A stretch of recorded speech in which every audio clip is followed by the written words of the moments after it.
हमारे आज के संदेश का शीर्षक है देहधारी परमेश्वर।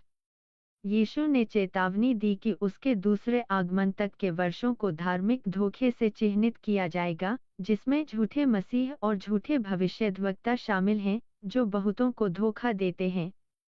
मत्ती अध्याय 24 आयत 4 और 5 आयत 11 और 23। हम बाइबल के अनुसार यीशु कौन है, विशेष रूप से नए नियम के बारे में एक श्रृंखला पर काम कर रहे हैं, जिसे यीशु के गवाहों या गवाहों के करीबी सहयोगियों द्वारा लिखा गया था। इस श्रृंखला में हम विशेष रूप से इस तथ्य पर ध्यान केंद्रित कर रहे हैं कि यीशु परमेश्वर है। हम ऐसे समय में रहते हैं जब अधिक से अधिक लोग कहते हैं कि यीशु एक अच्छा नैतिक शिक्षक था जिसने हमें एक दूसरे से प्रेम करना सिखाया, लेकिन उसने कभी भी परमेश्वर होने का दावा नहीं किया। यह सच है कि नए नियम में कहीं भी यीशु मैं परमेश्वर हूँ इन शब्दों का उच्चारण नहीं करता है, लेकिन विभिन्न उपाधियां जो उसने अपने लिए उपयोग की और जो दूसरों ने उस पर लागू की, वे परमेश्वर होने के दावे थे। मनुष्य का पुत्र, यह शीर्षक दानियेल की पुस्तक से आता है और एक ईश्वरीय प्राणी को संदर्भित करता है जो संसार का न्याय करने के लिए युग के अंत में आएगा।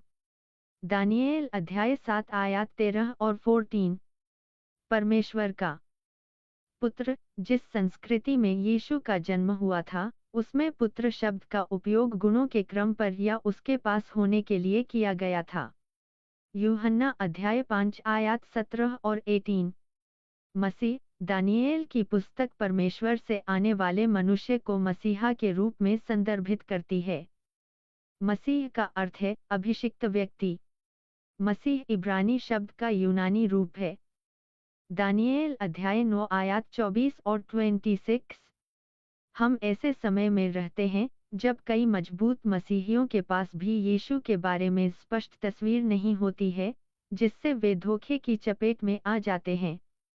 वे जानते हैं कि यीशु परमेश्वर का पुत्र है, लेकिन क्योंकि वे पूरी तरह से निश्चित नहीं हैं कि इसका क्या अर्थ है, वे सोचते हैं कि किसी भी तरह से पुत्र शब्द का अर्थ परमेश्वर से कम होना है।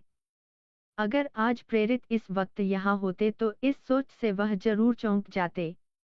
यीशु के साथ उनकी बातचीत के आधार पर वे आश्वस्त थे कि वह देहधारी परमेश्वर था और है। इस संदेश में हम इस तथ्य के बारे में अधिक बात करने जा रहे हैं कि यीशु देहधारी परमेश्वर है। मानव देह में वह परमेश्वर था और है, जो परमेश्वर होते हुए भी एक मनुष्य बना। इससे पहले कि हम इस संदेश को जारी रखें, मुझे इस बारे में कुछ बात करने दें कि हम इन मुद्दों के बारे में क्यों बात कर रहे हैं। जैसा कि यीशु ने भविष्यवाणी की थी, हम एक महान धार्मिक धोखे के समय में प्रवेश कर रहे हैं, जो कई लोगों द्वारा एक झूठे मसीह, एक मसीह विरोधी या मसीह के स्थान पर स्वीकार किए जाने वाले व्यक्ति के साथ समाप्त होगा। पिछले 20 से 30 वर्षों से मसीहियों द्वारा दुनिया के कई हिस्सों में सिद्धांत सिखाने या मसीहियत की मौलिक सच्चाइयों को सिखाने पर जोर दिया गया है। रोजमर्रा की जरूरतों को पूरा करने और जीवन की समस्याओं के साथ लोगों की मदद करने पर जोर दिया गया है। प्रेरक उपदेशों के माध्यम से जो व्यावहारिक जीवन कौशल प्रदान करते हैं, अपनी प्रार्थनाओं का उत्तर कैसे प्राप्त करें, जीत के लिए 3 कदम, सर्वश्रेष्ठ जीवन कैसे जिएं, अपना परिवार स्वस्थ कैसे रखें, आदि। लेकिन मसीही इस बारे में झूठे विचारों के प्रति संवेदनशील हैं कि यीशु कौन है और वह इस दुनिया में क्यों आया था। पिछले कुछ संदेशों के जवाब में कई लोगों ने मुझसे पूछा है कि क्या मैं यीशु के बारे में नए प्रकाशन सिखा रही हूँ। नहीं, मैं वास्तव में यीशु के पारंपरिक दृष्टिकोण को सिखा रही हूँ। यह दृष्टिकोण प्रेरितों के पास वापस ले जाता है और झूठी शिक्षाओं को पहचानने में मदद करता है। मैंने पिछले सप्ताह उल्लेख किया था कि यीशु के गवाहों की मृत्यु के बाद यीशु के परमेश्वर होने के दावे पर चुनौतियां उठने लगी थीं। इन झूठी शिक्षाओं ने यीशु की दिव्यता और उसका मनुष्य देह में परमेश्वर होने से इनकार किया। इन शिक्षाओं में कहा गया है, यीशु केवल परमेश्वर प्रतीत होता था, मसीह ने क्रूस पर चढ़ने से पहले प्राण त्याग दिया था, यीशु के पास कोई दिव्यता नहीं थी, यीशु एक विशेष रूप से धन्य भविष्यवक्ता था, यीशु को मनुष्य पिता द्वारा पैदा किया गया था, आदि। जब प्रेरित यीशु के गवाह जीवित थे, तो वे स्पष्ट रूप से कहने में सक्षम थे, हमने यीशु को देखा और सुना। यह वही है जो उसने अपने बारे में कहा था और यही वह है जो हमने देखा था। उन्होंने जो देखा और सुना उस पर विश्वास किया और अपनी शिक्षाओं और लेखन के माध्यम से दूसरों को जानकारी दी। उस समय यदि कोई प्रश्न उठता था कि यीशु कौन है या उसने क्या किया, तो वह प्रेरितों से पूछ सकते थे। लेकिन जब प्रेरितों की मृत्यु हो गई तो यह अब और संभव नहीं था। विभिन्न चुनौतियों के रूप में कुछ चुनौतियां यीशु की दिव्यता और उसके परमेश्वर होने पर उत्पन्न हुई। कलीसिया के अगुवों बिशपों ने इन मुद्दों को संबोधित करने और प्रेरितिक लेखन, नया नियम और परंपराओं, नीसने और प्रेरितों के पंथों जैसे विश्वास के पंथों के आधार पर यीशु के बारे में निश्चित बयान देने के लिए परिषदों का आयोजन किया। यीशु व्यक्तित्व पर निश्चित कथन चालसीडन की परिषद 451 ईस्वी में तैयार किया गया था। यहाँ एक भाग है, हम सभी एक आवाज के साथ अपने प्रभु यीशु मसीह को एक और एक ही पुत्र के रूप में स्वीकार करते हैं, एक ही समय में परमेश्वरत्व में पूर्ण और मनुष्यत्व में पूर्ण, वास्तव में परमेश्वर और वास्तव में मनुष्य। दो स्वभावों में स्वीकार किए जाने के लिए, बिना किसी भ्रम के, बिना किसी परिवर्तन के, बिना किसी विभाजन के, बिना किसी अलगाव के। एक इकाई हाइपोस्टेसिस, ऐसा नहीं कि मसीह को दो व्यक्तियों में विभाजित किया गया था। पंथों में सिद्धांत डालने की अवधारणा प्रेरितों के पास से आती है। नया नियम कई शुरुआती पंथों को दर्ज करता है, जो शाब्दिक रूप से यीशु के क्रूस पर चढ़ाए जाने, पुनरुत्थान और स्वर्ग में लौटने के बाद मसीही धर्म की शुरुआत की तारीख है। पौलुस द्वारा अभिलिखित दो बातों पर ध्यान दें। पहला कुरिन्थियों अध्याय 15 आयत 3 और 4, क्योंकि जो कुछ मुझे मिला था, वह मैंने तुम्हें इसलिए दिया था, कि मसीह पवित्र शास्त्र के अनुसार हमारे पापों के लिए मारा गया, वह गाड़ा गया, और पवित्र शास्त्र के अनुसार तीसरे दिन जिलाया गया। रोमियो अध्याय 1 आयत 1 और 4, पौलुस, यीशु मसीह का सेवक, प्रेरित होने के लिए बुलाया गया और परमेश्वर के सुसमाचार के लिए चुना गया, वह सुसमाचार जो उसने पवित्र में भविष्यद्वक्ताओं के माध्यम से पहले से प्रतिज्ञा किए गए पुत्र के विषय में सीखा था, वह पुत्र जो अपनी मनुष्य देह के अनुसार दाऊद का वंशज था, और जिसे पवित्र आत्मा के द्वारा मरे हुओं में से जी उठने के द्वारा परमेश्वर का पुत्र होने की सामर्थ्य के साथ घोषित किया गया था। यीशु मसीह हमारा प्रभु। कुरियोस, यीशु कौन है? यह दो प्रकृति, मानव और दिव्य के साथ एक व्यक्ति के बारे में ये विचार प्रेरितों यीशु के गवाहों के पास से आता है और सदियों से संरक्षित हैं। हम जिस समय में रह रहे हैं, उसके कारण हमें उसी तरह की स्पष्टता की आवश्यकता है कि यीशु हमारी पीढ़ी में कौन है। आइए संक्षेप में यीशु के जन्म के बारे में कुछ प्रमुख बातों की समीक्षा करें। यीशु के इस संसार में प्रवेश करने से पहले स्वर्गदूत जिब्राइल ने मरियम नाम की एक कुंवारी से कहा कि वह पवित्र आत्मा की शक्ति से गर्भवती हो जाएगी और परमेश्वर के पुत्र को जन्म देगी। उसे इस बच्चे का नाम यीशु रखने का निर्देश दिया गया था, जिसका अर्थ है उद्धारकर्ता। लूका अध्याय 1 आयत 28 और 31। जिब्राइल यूसुफ को भी दिखाई दिया, जो मरियम का मंगेतर था, और उसे बताया कि यह बच्चा यशायाह भविष्यद्वक्ता द्वारा कही गई भविष्यवाणी की पूर्ति होगी। यशायाह अध्याय 7 आयत 14, देखो, कुंवारी गर्भवती होगी और एक पुत्र को जन्म देगी, और वे उसका नाम इम्मानुएल रखेंगे, जिसका अर्थ है परमेश्वर हमारे साथ। मत्ती अध्याय 1 आयत 22 और 23। बाइबल प्रकट करती है कि परमेश्वर त्रिएक है। वह एक परमेश्वर है जो एक साथ तीन अलग अलग दिव्य प्रकृति में रहता है, लेकिन अलग नहीं। वह पिता, पुत्र और पवित्र आत्मा के रूप में प्रकट होता है। ये तीन व्यक्तित्व एक दिव्य स्वभाव को सम्मिलित या साझा करते हैं। यह इस अर्थ में व्यक्तित्व है कि वे एक दूसरे के साथ आत्म जागरूक और इंटरैक्टिव हैं। परमेश्वर का पूर्ण स्वभाव हमारी समझ से परे है।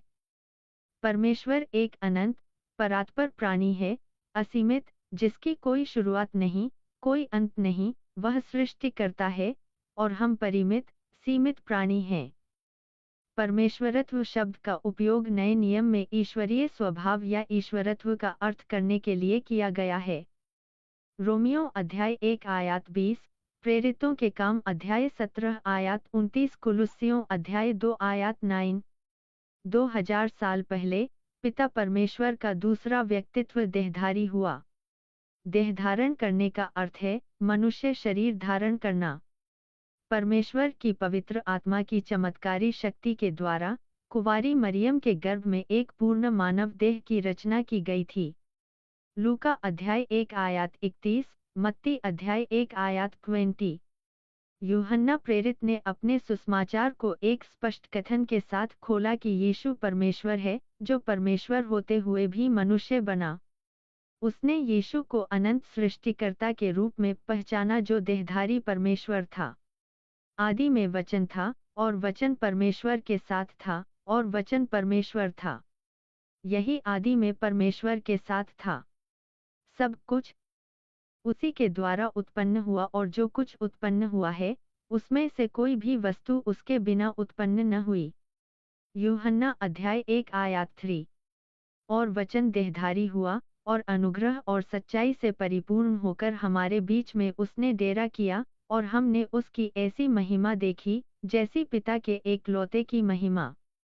यीशु देहधारी परमेश्वर है, मानव शरीर में परमेश्वर है। जब यीशु इस संसार में आया, तो उसने अपनी दिव्यता के प्रदर्शन को बंद नहीं किया। उसने एक पूर्ण मनुष्य शरीर अपनाया, पहना या ग्रहण किया। मानव शरीर वह सब कुछ है जो मनुष्य को मनुष्य बनाता है। ऐसा करने में परमेश्वरत्व के दूसरे व्यक्तित्व पुत्र ने अपने आप को दीन दिखाया, न कि अपने आप को अपनी ईश्वरता से अलग करने के द्वारा, बल्कि एक मानव देह को धारण करने और इस संसार में जन्म लेने के द्वारा। फिलिप्पियों अध्याय 2 आयत 6 और 7। यीशु ने परमेश्वर होते हुए भी अपने आप को दीन किया, वह एक दास बना, और मनुष्यों की समानता में बना। यीशु एक ईश्वरीय व्यक्तित्व है, जिसने मनुष्य देह को ग्रहण किया, उस देह ने उसे मानव स्वभाव के सभी गुण दिए। भले ही यीशु परमेश्वर था, वह वास्तव में मनुष्य भी था, जिसका अर्थ है कि उसके पास सीमित मनुष्य देह थी।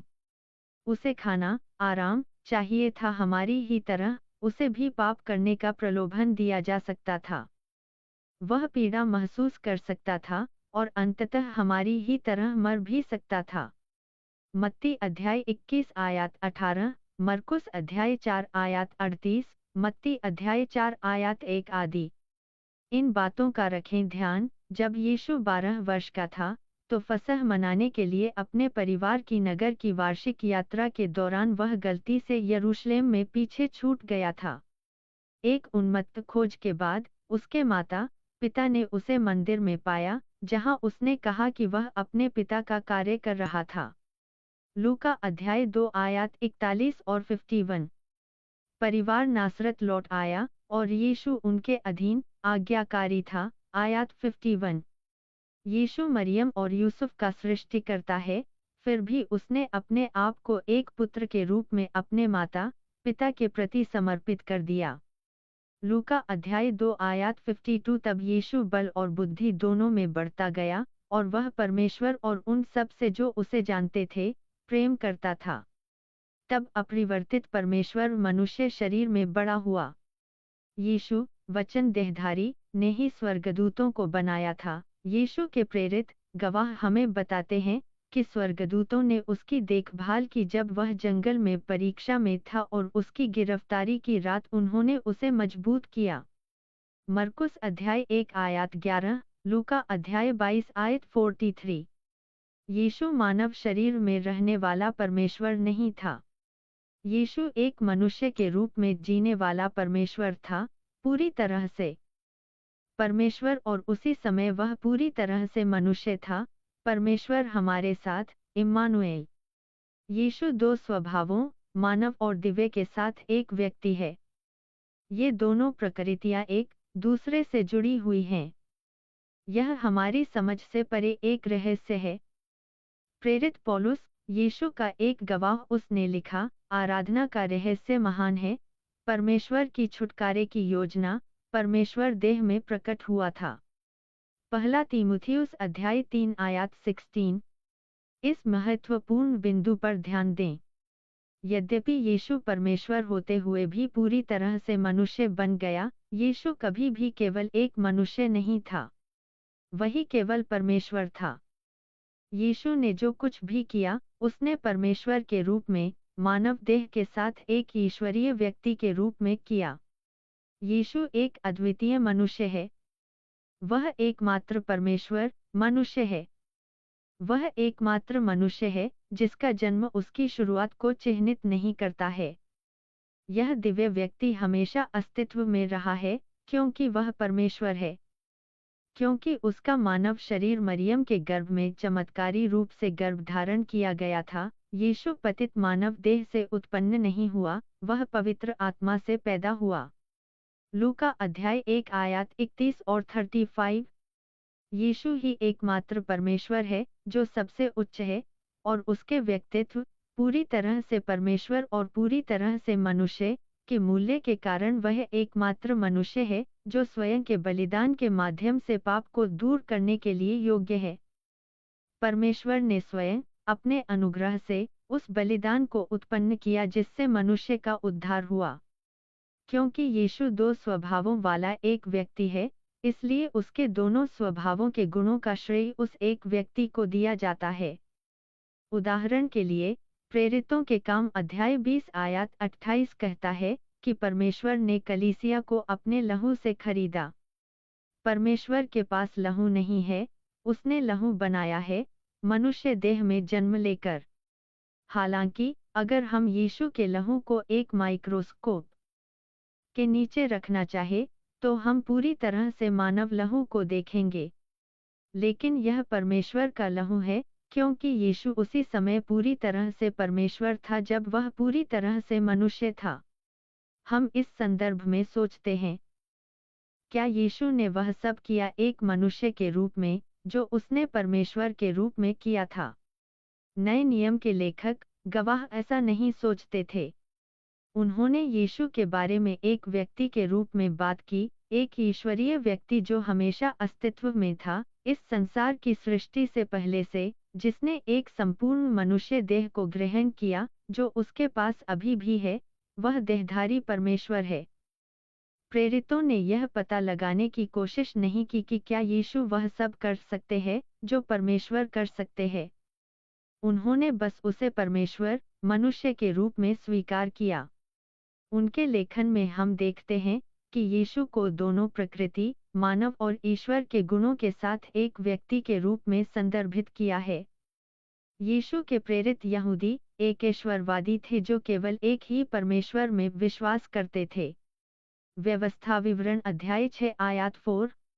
वे जानते थे कि एक सृजित प्राणी, मनुष्य को परमेश्वर के समान स्तर पर रखना और उसकी आराधना करना मूर्ति पूजा थी।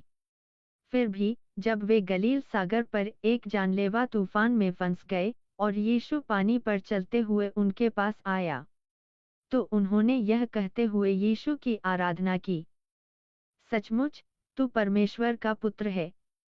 मत्ती अध्याय 14 आयत 33। एक अलग तूफान में, यीशु उनके साथ था, नाव में सो रहा था। उन्होंने उसे जगाया और उसने तूफान को शांत कर दिया, और वे भय से भर गए और आपस में कहने लगे, यह कौन आदमी है कि हवा और लहरें भी उसकी आज्ञा मानते हैं। मरकुस अध्याय 4 आयत 41। ये लोग शास्त्रों से जानते थे कि परमेश्वर सोता नहीं है, भजन संहिता 121 आयत 3 और 4, लेकिन इस सोए हुए मनुष्य ने वह किया जो केवल परमेश्वर ही कर सकता है। मरकुस अध्याय 2 आयत 1 और 12। जब यीशु शिक्षा दे रहा था, तब 4 पुरुषों ने एक लकवाग्रस्त व्यक्ति को घर की छत से नीचे उतारा। यीशु ने इस व्यक्ति को कहा कि उसके पाप क्षमा कर दिए गए हैं। भीड़ में धार्मिक अगुवों ने एक दूसरे से कहा, यह ईश निंदा है, क्योंकि केवल परमेश्वर ही पाप को क्षमा कर सकता है। यशायाह अध्याय 43 आयत 25, मीका अध्याय 7 आयत 18। यह साबित करने के लिए कि उसे पाप क्षमा करने का अधिकार था, यीशु ने उस व्यक्ति को चंगा किया। उपस्थित सभी लोग देख सकते थे कि यीशु एक मनुष्य था। फिर भी उसने वह किया जो केवल परमेश्वर ही कर सकता है, मनुष्यों के विचारों को पढ़ना, पाप को क्षमा करना और एक लकवाग्रस्त व्यक्ति को चंगा करना, और लोगों ने तब यीशु यानी परमेश्वर थियोस की महिमा की। मुझे पता है कि कुछ पॉइंट्स जो मैं बिल्कुल नई जानकारी की तरह बता रही हूँ, और कई प्रश्न उठाते हैं जिन पर अभी भी चर्चा की जानी चाहिए। लेकिन यह केवल इसलिए है क्योंकि हमने मौलिक मसीही सच्चाइयों, सिद्धांत की शिक्षा पर बहुत कम जोर दिया है और यीशु के व्यक्तित्व पर कि वह वास्तव में कौन है, इस पर स्पष्टता की कमी है। हमारे पास अगले सप्ताह इन सब पर चर्चा करने के लिए और भी बहुत कुछ है, लेकिन इससे पहले कि हम इस संदेश को समाप्त करें, मुझे यह अंतिम पॉइंट पर बात करनी है। हाल के दशकों में विश्वासियों पर यीशु के कार्य, जिसका अर्थ चमत्कार और चंगाई करने पर बहुत अधिक जोर दिया गया है, और सेवकाई में हम में से कई यीशु के बारे में जो बातें कहते हैं, वह बाइबल में नहीं है। हम कहते हैं कि चमत्कार करने वाला व्यक्ति परमेश्वर की समर्थ से किसी को भी चंगा कर सकता है। यीशु ने भी ऐसा ही किया, तो वह किसी साधारण व्यक्ति से बढ़कर कैसे है? प्रेरितों के काम 10:38। यह सच है कि कोई भी इंसान चमत्कार नहीं कर सकता है या किसी को चंगा नहीं कर सकता है परमेश्वर की समर्थ के बिना। मैं अभी चिकित्सा विज्ञान के बारे में बात नहीं कर रही हूँ। एक मनुष्य को परमेश्वर की सामर्थ्य से चंगा होना चाहिए। लेकिन यह भी सच है कि यीशु अपने मनुष्य शरीर में आपके या मेरे से अधिक चंगा करने की शक्ति रखता था। यीशु कभी भी बिना किसी शक्ति के केवल एक साधारण मनुष्य नहीं था। परमेश्वर अद्वितीय है। यीशु के पास हमेशा ईश्वरीय शक्ति थी, क्योंकि वह परमेश्वर था और है। तब यीशु को पवित्र आत्मा से अभिषेक क्यों करना पड़ा? यीशु ने जो कुछ किया वह अपने बारे में पुराने नियम की भविष्यवाणी को पूरा करने और मूसा की व्यवस्था की आवश्यकताओं को पूरा करने के लिए किया गया था।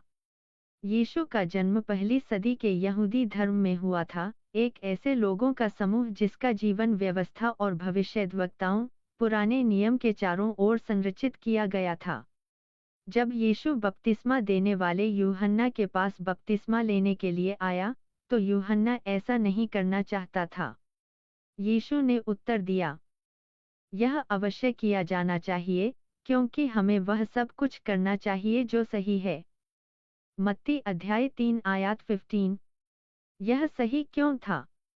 यीशु भविष्यद्वक्ता, याजक और राजा के रूप में अपनी सार्वजनिक सेवकाई शुरू करने वाला था। यहूदी परंपरा में एक व्यक्ति को इन तीनों बिंदु पर शुद्ध किया जाना था और पवित्र किया जाना था या तेल से अभिषेक किया जाना था। तेल पवित्र आत्मा का प्रतीक है।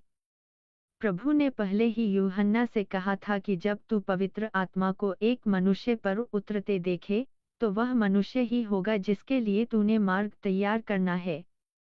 यूहन्ना अध्याय 1 आयत 12। क्या हम चंगाई के लिए प्रार्थना नहीं कर सकते?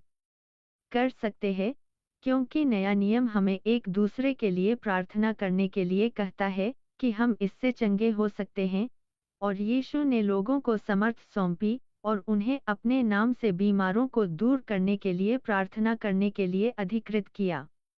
याकूब अध्याय 5 आयत 14 और 16, मत्ती अध्याय 10 आयत 1, मरकुस अध्याय 16 आयत 18। यीशु को सही ढंग से पहचानना हमारे लिए बहुत महत्वपूर्ण है। यह हमें यीशु के बारे में धोखे से बचाता है कि वह कौन है और वह इस दुनिया में क्यों आया। अगले सप्ताह मिलते हैं। प्रभु आप सभी को आशीष दें। आमीन।